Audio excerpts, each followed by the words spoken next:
Perkenalkan, aku seorang peneliti sejarah di Balai Pelestarian Cagar Budaya di daerahku.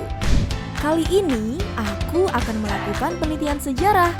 Yap, setelah aku menentukan topik sejarah apa yang hendak aku teliti, aku kemudian membuat rumusan masalah dalam bentuk pertanyaan penelitian. Pertanyaanku ini tentunya harus mencakup 5W dan 1H ya. Oke, setelah itu aku bisa mulai melakukan penelitian sejarah. Eits, tunggu! Ternyata dalam penelitian sejarah itu tidak boleh sembarangan loh. Harus ada metode yang dilakukan. Kira-kira apa saja ya metodenya? Metode pertama yang dilakukan para peneliti sejarah sepertiku ini yaitu mencari dan menemukan sumber-sumber sejarah yang dibutuhkan. Metode ini bisa kamu sebut dengan heuristik. Sumber yang bisa digunakan itu terbagi menjadi dua, yaitu sumber primer dan sumber sekunder. Yuk, akan aku tunjukkan apa itu sumber-sumber tersebut. Nah, di atas mejaku ini ada catatan harian, dokumen-dokumen, hasil wawancara, dan foto-foto sejarah. Barang-barang inilah yang merupakan contoh dari sumber primer, di mana sumber primer ini merupakan sumber yang berasal langsung dari para pelaku sejarah. Apabila kamu memerlukan sumber primer terkait dengan arsip, kamu bisa mengakses melalui website Lembaga Arsip Nasional Republik Indonesia, yaitu andri.co.id, seperti ini ya.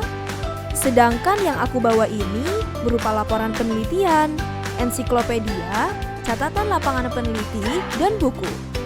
Kalau barang-barang ini termasuk dari sumber sekunder loh. Sumber sekunder ini merupakan sumber yang berasal dari pihak yang bukan pelaku sejarah, melainkan pihak lain di luar para pelaku sejarah.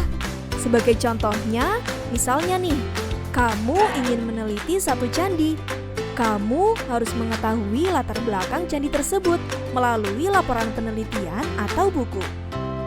Lalu, untuk mendapatkan ukuran, foto, dan hal-hal lain yang aktual, kamu perlu mendapatkan data primer, sehingga kamu harus mengunjungi candi tersebut secara langsung. Oke, setelah selesai, selanjutnya yang akan aku lakukan yaitu membuktikan keaslian sumber sejarah yang diperoleh, atau kamu biasa menyebutnya dengan kritik atau verifikasi. Ada dua macam kritik yang perlu kamu ketahui. Ada kritik ekstern atau autentisitas, di mana kritik ini dilakukan terhadap keakuratan dan keaslian sumber.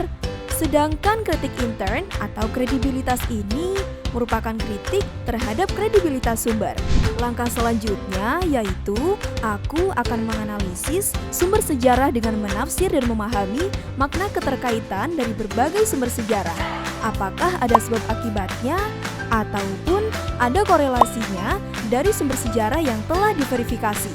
Nah, metode penelitian sejarah ini bisa kamu sebut dengan interpretasi atau explain. Pada metode ini, peneliti dituntut untuk berimajinasi yang terbatas. Artinya, batasan di sini itu berupa fakta-fakta sejarah yang ada tidak boleh menyimpang.